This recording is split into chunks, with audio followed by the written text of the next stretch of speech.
नमस्कार बच्चों, आज हम पढ़ेंगे हमारी पाठ्य पुस्तक वसंत भाग 2 का छठा पाठ, रक्त और हमारा शरीर। रक्त और हमारा शरीर, इसके जो लेखक हैं ये एक लेख है और इस लेख के लेखक हैं यतीश अग्रवाल। यतीश अग्रवाल ने लेख के माध्यम से हमें बताया है कि रक्त जो होता है उसका और हमारा जो शरीर है उसका क्या संबंध है। बिना शरीर के रक्त कहाँ रहेगा, और जो रक्त है उसके बिना हमारे शरीर नहीं चल पाएगा।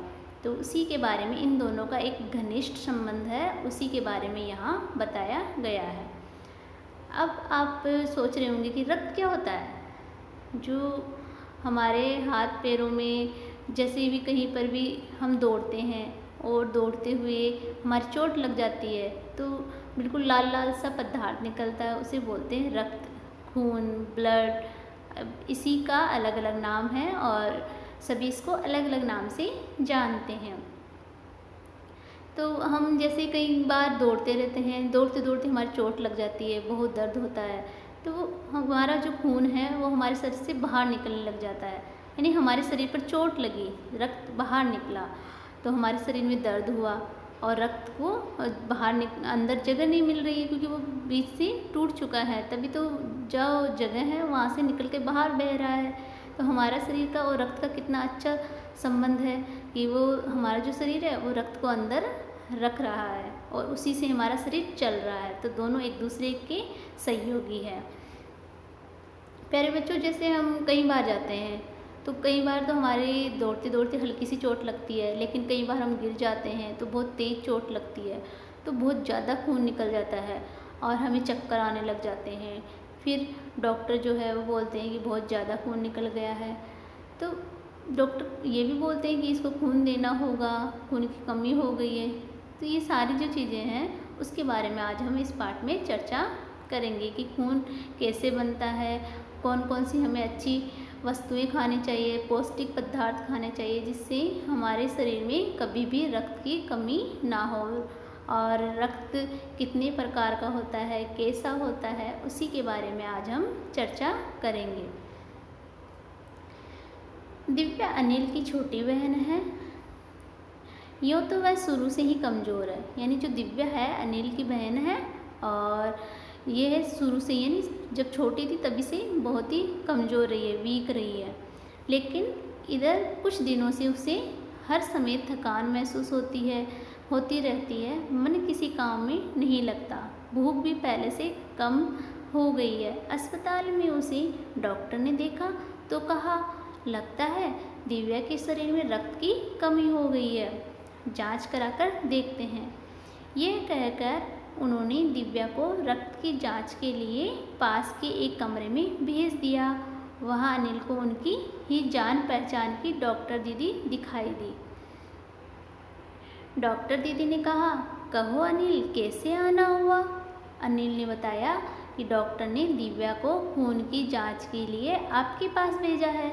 इतना सुनते ही डॉक्टर दीदी ने दिव्या की अंगुली से रक्त की कुछ बूंदें एक छोटी सी शीशी में डाल दी और स्लाइड पर लगा दी। फिर अनिल से बोली, अनिल, तुम कल अस्पताल से रिपोर्ट ले जाना। अगले दिन अस्पताल पहुंचकर अनिल ने डॉक्टर दीदी के कमरे के दरवाजे पर दस्तक दी। यानी जो उस दिन पहले वाले दिन अनिल ने अपनी बहन की जांच करवाई थी खून की, तो उसकी रिपोर्ट लेने के लिए दूसरे दिन अनिल जो है अस्पताल आता है, यानी हॉस्पिटल आता है और आकर के दरवाजे पर खड़ा हो जाता है, यानी दरवाजे पर दस्तक दी, दरवाजे के पास में आ जाता है, अंदर जाने के लिए तैयार रहता है। भीतर से आवाज़ें, आओ अनिल। कमरे में प्रवेश किया तो पाया डॉक्टर दीदी सूक्ष्मदर्शी द्वारा एक स्लाइड की जांच कर रही थी। दीदी के इशारे से वह पास रखी हुई एक कुर्सी पर बैठ गया, यानी दीदी ने उसको कुर्सी पर बैठने के लिए कहा तो वह कुर्सी पर बैठ गया। इशारे से कहा उसने, क्योंकि वह कुछ जांच कर रही थी।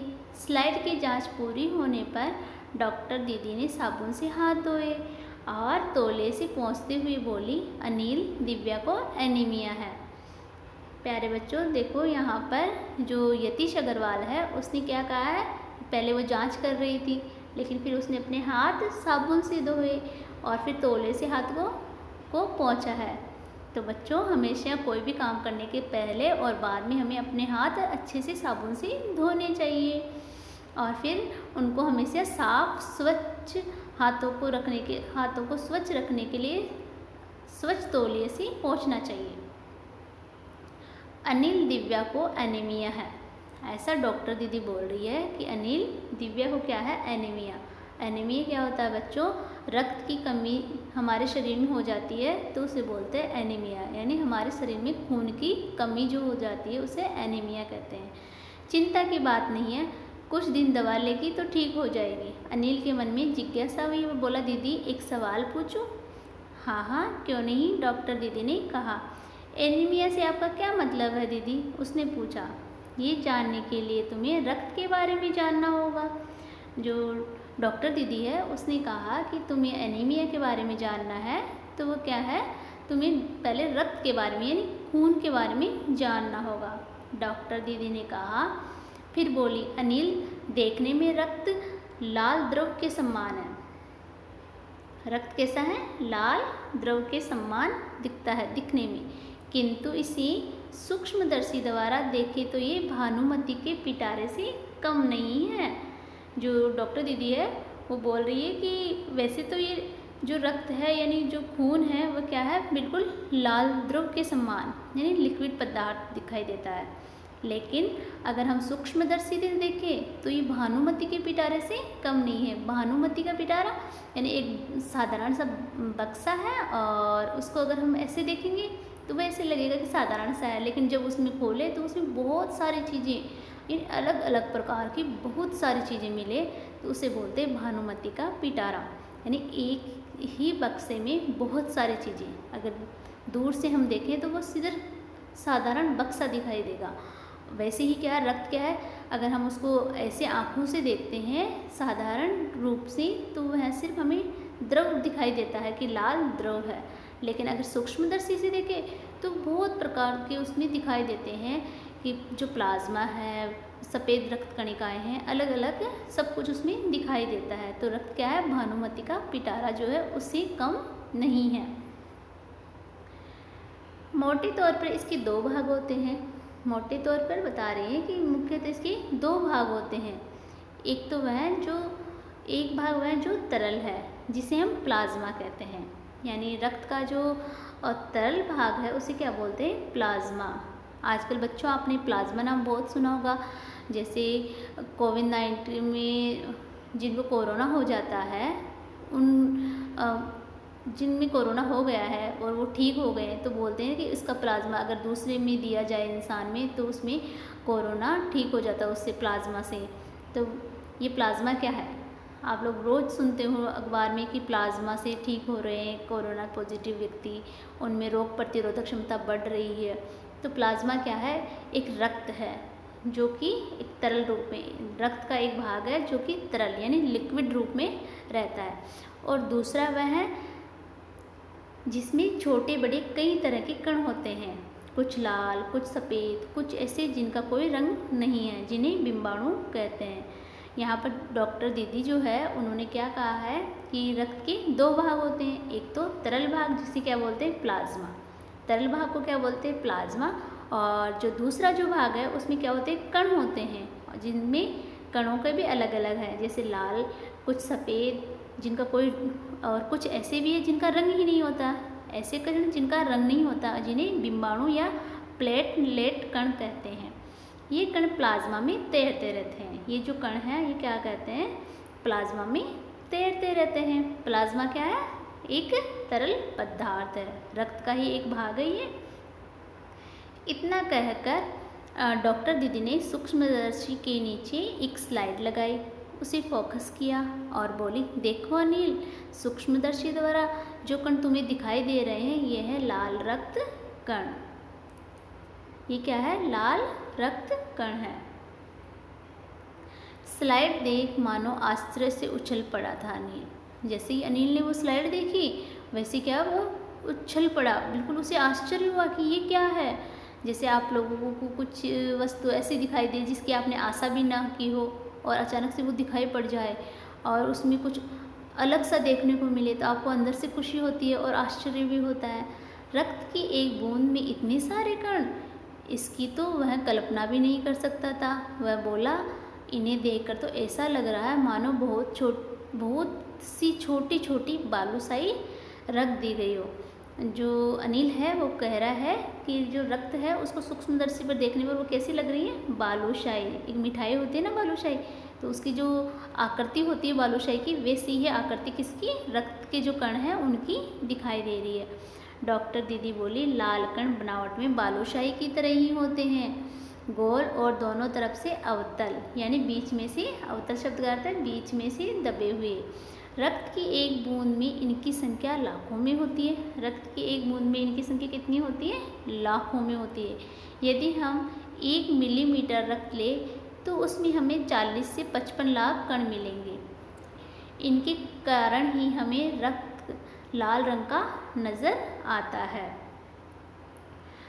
यहाँ पर जो डॉक्टर दीदी है वह कह रही है कि हमें जो रक्त का जो लाल रंग है वह क्यों दिखाई देता है, लाल क्यों दिखाई देता है, क्योंकि उसमें जो बीमाणु होते हैं वो कैसे होते हैं, जो बालूशाही की तरह जो है वह बिल्कुल लाल लाल है, और उनके जो कण हैं वो कितने हैं, 1 मिलीमीटर रक्त में 40 से 55 लाख कण होते हैं। और ये जो इतने सारे जो कण होते हैं, इन्हीं के कारण जो लाल रक्त कणिकाएँ हैं उन्हीं के कारण रक्त का रंग लाल नज़र आता है। ये कण शरीर के लिए दिन रात काम करते हैं। सांस लेने पर साफ हवा से जो ऑक्सीजन तुम प्राप्त करते हो उसे शरीर के हर हिस्से में पहुंचाने का काम इन कणों का होता है। जो रक्त के जो लाल कण होते हैं ना, वह क्या करते हैं, जो हम ऑक्सीजन लेते हैं ना उसको हमारे पूरे शरीर में पहुंचा देते हैं। कौन, लाल रक्त कणिकाएँ ऑक्सीजन को क्या करती है, हमारे शरीर में पहुँचाती है। इनका जीवन काल लगभग 4 महीने होता है, और जो लाल रंग की कणिकाएँ होती हैं हमारे शरीर में उनका जीवन काल कितना होता है, 4 महीने। लाल रक्त कणिकाओं का जीवन काल कितना होता है, लगभग 4 महीना। 4 महीने के होते होते ये नष्ट हो जाते हैं, लेकिन एक साथ नहीं, धीरे धीरे, कुछ आज, कुछ कल, कुछ उससे अगले दिन। तब तो कुछ ही महीनों में ये ख़त्म हो जाते होंगे, अनिल ने कहा। ये सुनकर डॉक्टर दीदी मुस्कुरा उठी, यानी उसको थोड़ी सी हंसी आ गई। नहीं, ऐसा नहीं होता है, शरीर में हर समय नए कण बनते रहते हैं, यानी पहले वाला जो ख़त्म होगा तो दूसरे कण नए बन जाते हैं जो नष्ट कणों का स्थान ले लेते हैं। जैसे बच्चों, एक पेड़ होता है, पेड़ की पत्तियाँ गिर जाती हैं ना, पतझड़ आती है तब, और फिर नई पत्तियाँ आ जाती है, उसमें धीरे धीरे नए नए कपोल आते हैं, फूल खिलते हैं, फिर वो झड़ जाते हैं। तो वैसे क्या है, हमारे शरीर में भी जो रक्त है वह बनता रहता है और नष्ट होता रहता है। हड्डियों के बीच के भाग मज्जा में ऐसे बहुत से कारखाने होते हैं जो रक्त कणों के निर्माण कार्य में लगे रहते हैं। इनके लिए इन कारखानों को प्रोटीन, लौह तत्व, विटामिन रूपी कच्चे माल की ज़रूरत होती है। ये पौष्टिक आहार लेते हो, हरी सब्जी, फल, दूध, अंडा, गोश्त में ये तत्व उपयुक्त मात्रा में होते हैं। प्यारे बच्चों, यहाँ पर हमारे जो शरीर के पौष्टिक तत्व है उनके बारे में बताया है कि हमें खाने में क्या क्या लेना चाहिए। हरी सब्जियाँ लेनी चाहिए, फल लेने चाहिए, दूध, अंडा, गोश्त, ये सारे पदार्थ हमें अपने खाने में लेने चाहिए, और जिससे कि हमारे शरीर में प्रोटीन, विटामिन, लौह तत्व सब कुछ हमें मिलते रहे, इनकी कमी ना हो। यदि कोई व्यक्ति उचित आहार ग्रहण नहीं करता तो इन कारखानों को आवश्यकता अनुसार कच्चा माल नहीं मिल पाता। नतीजा ये होता है कि रक्त कण बन ही नहीं पाते हैं, रक्त में इनकी कमी हो जाती है। लाल कणों की इसी कमी को एनीमिया कहते हैं। अर्थात जो उनकी डॉक्टर है, डॉक्टर दीदी, अनिल की बहन, वो बोल रही है कि लाल कणों की कमी जो हो जाती है हमारे शरीर में, लाल कणों की यानी लाल रक्त कणिकाओं की हमारे शरीर में यानी खून की जो कमी हो जाती है उसे क्या बोलते हैं, एनीमिया कहते हैं। एनीमिया किसे कहेंगे, हमारे शरीर में लाल कणों की कमी को। तो क्या संतुलित आहार लेने मात्र से हम एनीमिया से बचे रह सकते हैं, अनिल ने सवाल किया। दीदी बोली, हाँ, ये कहना काफ़ी हद तक सही होगा, यानी एकदम से बिल्कुल सही तो नहीं बोल सकते, लेकिन बहुत ज़्यादा सही बोल सकते हैं इसको कि हाँ एक हद तक, यानी एक सीमा तक ये बात सही है। यूँ तो एनीमिया बहुत से कारणों से हो सकता है, किंतु हमारे देश में इसका सबसे बड़ा कारण पौष्टिक आहार की कमी है। वैसे तो ये बता रही है कि एनीमिया के कुछ भी कारण हो सकते हैं, लेकिन हमारे देश में क्यों होता है? पौष्टिक आहार की कमी, यानी हम संतुलित भोजन नहीं करते हैं। इसके अलावा इस रोग का एक बड़ा कारण है पेट में कीड़ों का हो जाना। हमारे पेट में जब कीड़े हो जाते हैं ना, तब भी एनीमिया हो सकता है। ये कीड़े प्राय दूषित जल और खाद्य पदार्थों द्वारा हमारे शरीर में प्रवेश कर जाते हैं ना। जैसे कोई कीड़ा है जो हम गंदा पानी पिए या फिर कुछ गंदे हाथों से खाना खा लें, तो हमारे शरीर में कुछ कीड़े प्रवेश कर जाएंगे। अतः इनसे बचने के लिए आवश्यक है हम पूरी सफाई से बनाए गए खाद्य पदार्थ ही ग्रहण करें। यानी हमें जब खाना खाएं या खाना बनाएं तो बिल्कुल साफ़ सफाई से खाना बनाना चाहिए और हाथों को साफ करके खाना खाना चाहिए। भोजन करने से पूर्व अच्छी तरह से हाथ धो लें। प्यारे बच्चों, हमेशा भोजन करने से पूर्व यानी खाना खाने से पहले आपको अपने हाथ हमेशा धोकर ही खाना खाना चाहिए और हमेशा साफ़ पानी पीना चाहिए, गंदा पानी नहीं पीना चाहिए। और हाँ अनिल, एक किस्म की कीड़े भी हैं जिनके अंडे ज़मीन की ऊपरी सतह में पाए जाते हैं। इन अंडों से उत्पन्न हुए लार्वे से, यानी जो अंडे होते हैं ना कीड़ों के, उनका जो लार्वा होता है त्वचा के रास्ते से, यानी हमारी त्वचा पर से भी हमारे शरीर में, हमारे आंतों में अपना घर बना लेते हैं। इनसे बचने का सहज उपाय है कि शौच के लिए हम शौचालय का ही प्रयोग करें। यानी हमें हमेशा शौचालय में ही शौच के लिए जाना चाहिए, बाहर कभी नहीं जाना चाहिए। इधर उधर नंगे पैर ना घूमें और हमें है ना हमेशा चप्पल पहनकर घूमना चाहिए ताकि बाहर की जो गंदगी है हमारे शरीर में प्रवेश ना करे। दीदी ये तो बहुत ही महत्वपूर्ण बात बताई आपने, अनिल बोला। वह पल भर सोच में डूबा रहा, फिर बोला, आपने बताया था कि रक्त में सफ़ेद कण बिंबाणु भी होते हैं, शरीर में उनका क्या काम होता है? ऐसा अनिल पूछ रहा किसी अपनी डॉक्टर दीदी से। दीदी बोली, सफ़ेद कण वास्तव में हमारे शरीर के वीर सिपाही हैं। सफ़ेद कण क्या है? हमारे शरीर के वीर सिपाही। जब रोगाणु शरीर पर दावा बोलने की कोशिश करते हैं तो सफ़ेद कण हैं उनसे डटकर मुकाबला करते हैं और जहाँ तक संभव हो पाता है रोगाणुओं को भीतर घर नहीं करने देते। यानी हमारी रोग प्रतिरोधक क्षमता कौन बढ़ाते हैं? सफ़ेद रक्त कणिकाएँ। सफ़ेद रक्त कणिकाएँ क्या करती है? हमारी रोग प्रतिरोधक क्षमता बढ़ाती है। बस संक्षेप में यानी छोटे रूप में ये मान लो कि बहुत से रोगों से हमारी रक्षा करते हैं। बहुत से रोगों से कौन करता है हमारी रक्षा? सफ़ेद रक्त कणिकाएँ। और बिंबाणुओं का काम है चोट लगने पर रक्त जमाव क्रिया में मदद करना। और जो बिंबाणु होते हैं वो क्या करते हैं? जब हम गिर जाते हैं तो हमारा खून बाहर बहने लगता है और लेकिन थोड़ी देर बाद में वो जम जाता है ना, तो वो जमने की जो क्रिया है, हमारा खून बाहर ना निकले उससे पहले रक्त का एक थक्का सा जम जाता है, तो उसको जमाने का काम कौन करता है? बिंबाणु। रक्त को जमाने का काम कौन करता है? बिंबाणु करते हैं। और रोग प्रतिरोधक क्षमता यानी हमारे शरीर को रोगों से कौन बचाता है? सफ़ेद रक्त कणिकाएँ। रक्त के तरल भाग प्लाज्मा में एक विशेष किस्म की प्रोटीन होती है जो रक्त वाहिका की कटी फटी दीवार में मकड़ी के जाले के समान एक जाला बुन देती है। बिंबाणु इस जाले से चिपक जाते हैं और इस तरह दीवार में आए दरार भर जाती है जिससे रक्त बाहर निकलना बंद हो जाता है। अर्थात बच्चों यहाँ पर बता रहे हैं कि बिंबाणु कैसे रक्त का थक्का बनाते हैं और रक्त को बाहर निकलने से रोकते हैं। अनिल बोला, दीदी लेकिन घाव गहरा हो तब तो खून बहता ही चला जाता है। हाँ, ऐसे समय में उस व्यक्ति को जल्दी से डॉक्टर के पास ले जाना चाहिए। ज़रूरत समझने पर ऐसी स्थिति से निपटने के लिए कुछ टाँके भी लगाने पड़ सकते हैं, किंतु डॉक्टर के पास पहुंचने तक के समय में चोट के स्थान पर कसकर एक साफ कपड़ा बांध देना चाहिए। अब यहाँ अनिल बोल रहा है कि कई बार दीदी ऐसा होता है ना कि जो हमारा रक्त है यानी खून है वो रुकता ही नहीं है, निकलते रहता है। तब जो डॉक्टर है वो बोल रही है कि हाँ, अगर चोट गहरी हो ना तो क्या होता है, खून निकलता है, तो हमें डॉक्टर के पास लेके जाना चाहिए। लेकिन डॉक्टर के पास जाने से पहले हमें उसका थोड़ा सा उपचार करना चाहिए, यानी साफ कपड़े से उसको बांध देना चाहिए जहाँ से खून निकल रहा है। दबाव पड़ने से रक्त का बहना कम हो जाता है, जो उस व्यक्ति के लिए काफ़ी लाभप्रद सिद्ध हो सकता है। किंतु अगर बहुत अधिक रक्त बह जाए तो उसे रक्त चढ़ाने की ज़रूरत भी पड़ सकती है, दीदी ने समझाते हुए कहा।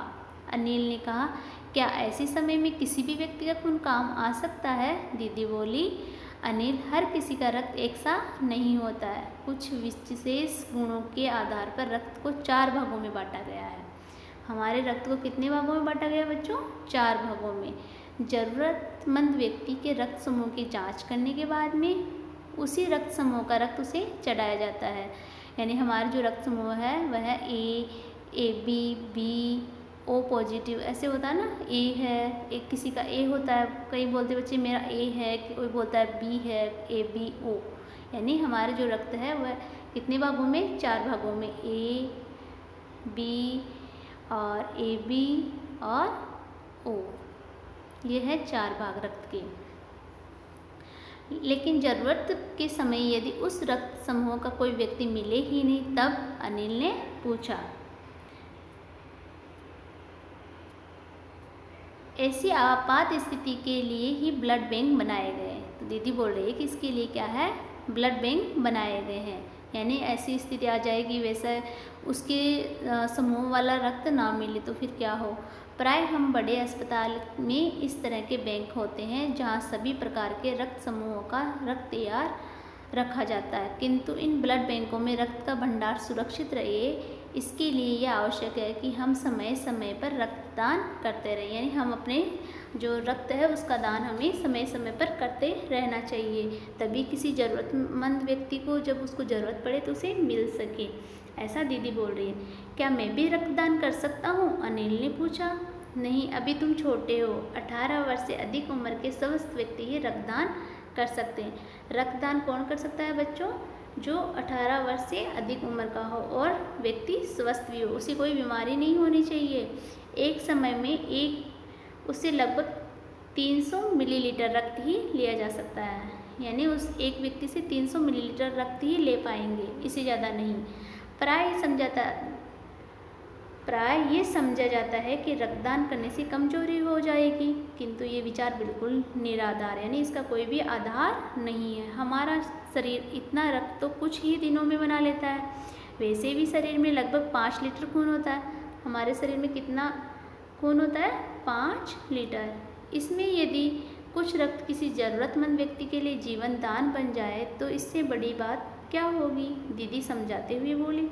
फिर तो बड़ा होने पर मैं नियमित रूप से रक्तदान किया करूँगा, अनिल ने कहा। शाबाश अनिल, डॉक्टर दीदी ने अनिल की पीठ ठोकते हुए कहा। यानी दीदी खुश हुई कि अनिल को उसकी बातें समझ में आ गई है। और बच्चों, इस पाठ में हमें बताया है कि हमें जब आप लोग बड़े हो जाओ तो रक्तदान जरूर करना चाहिए, और जिससे कि दूसरे व्यक्तियों की मदद हो सके। हमेशा खाना हाथ धो करके साफ सुथरे हाथों से खाना चाहिए। हमेशा हमें पौष्टिक तत्व खाने में लेने चाहिए। इस पाठ में हम इतना ही पढ़ेंगे। मिलते हैं अगले पाठ में।